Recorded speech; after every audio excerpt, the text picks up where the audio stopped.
Probably about 8 or 9 years ago, I was playing Demon Souls for the first time and becoming completely overwhelmed and frustrated just within a couple hours. That was my intro to From Software games, and it skewed my perception to the point where I never wanted to play another one again. It wasn't until Dark Souls 3 that I jumped back in, and that game completely rewrote this self-inflicted narrative that I had. Dark Souls 3 was so good. I was completely in love with that game, and it demanded that I go back and play all the previous Souls games. And I did, like a lot, multiple playthroughs, countless hours. I am now totally on board with anything that From puts out because of Dark Souls 3.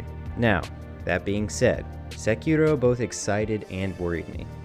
Many of the early dev interviews detailed that this would be a departure from the typical Souls formula, but maintain that difficulty and in fact ramp it up. So I was seeing the trailers, which were building my hype and excitement, and I would get this occasional worry, but I think that was just my psyche hanging on to these old remnants of Demon Souls frustration. Because at the core of it, I knew that I would enjoy Sekiro. So I've played around 2 hours so far, which isn't a lot, but I did generate some initial thoughts. First off, this game is unbelievably gorgeous.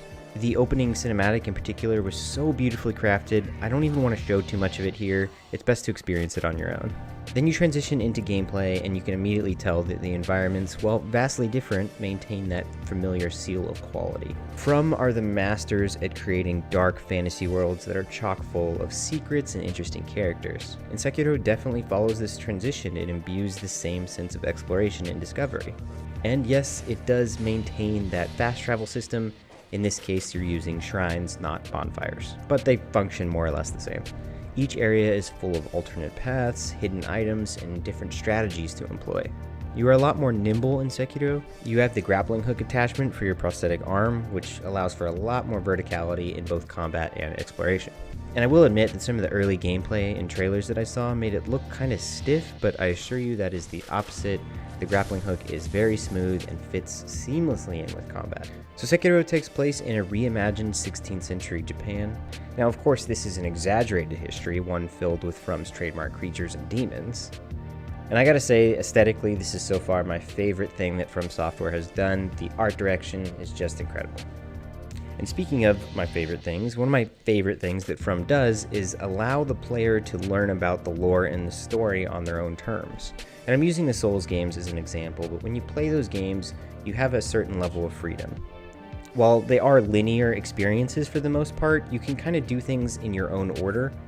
They're just not as specific with the rules, to the point where it almost doesn't feel like linear, but it's just disguised. It totally is linear. There are instances in which you really need to pay attention or read some obscure text on an item to put the story pieces together. And if you just focus on the action, the game still functions perfectly fine, and the experience is rock solid.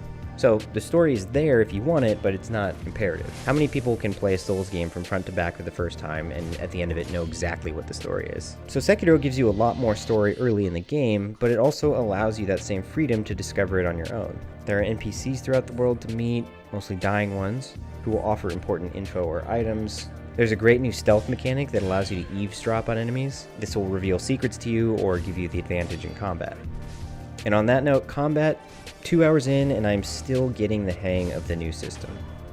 It is intricate and deep, and it begs to be mastered, and I have a feeling that if I don't master it soon, I will be in trouble. The enemies in the early stages are trivial for the most part, allowing you to brute force them instead of spending your time on deflections and parrying effectively. The most important aspect to Sekiro's combat is posture. Every enemy has it, as does the shinobi you're controlling.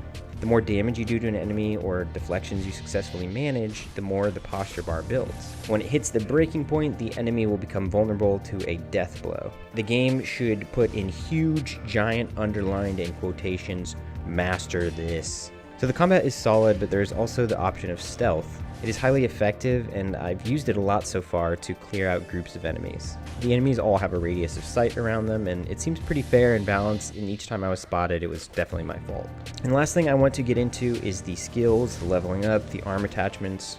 Because you are playing as a set character, there are no builds in Sekiro. So what you're leveling up throughout the game are the specifics of your playstyle. And And I haven't really gotten into this heavily, I haven't fully explored what the options are, but it seems like so far that the skill trees are broken up almost like offensively and defensively, and you can level up through those trees to kind of build out a playstyle that you want to manage. Now I'll probably go for a skill loadout that allows me to be a little reckless. There's a lot of variety, so I really need to dig into this, and I'll have more thoughts on that later. So far, I've just enjoyed the hell out of Sekiro so far, and I can't wait to dig further into it. I'm interested in to know what you guys think of Sekiro. Please let me know in the comments. I'm going to be streaming this game on and off. It seems like a fun game to stream, so I hope to see you guys there.